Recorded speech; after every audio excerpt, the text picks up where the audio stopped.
अरे बाबा, कोकणामध्ये जन्मायला आणि यायला फार मोठा भाग्य असावा लागतो हा. हे मात्र खरं.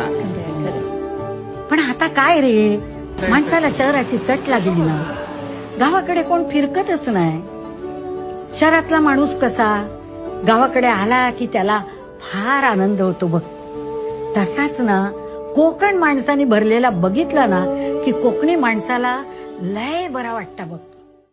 अरे बाबा, कोकणामध्ये जन्मायला आणि यायला फार मोठा भाग्य असावा लागतो हा. हे मात्र खरं. पण आता काय रे, माणसाला शहराची चट लागली ना. गावाकडे कोण फिरकतच नाही. शहरातला माणूस कसा गावाकडे आला की त्याला फार आनंद होतो बघ. तसाच ना कोकण माणसाने भरलेला बघितला ना की कोकणी माणसाला लय बरा वाटता बघ.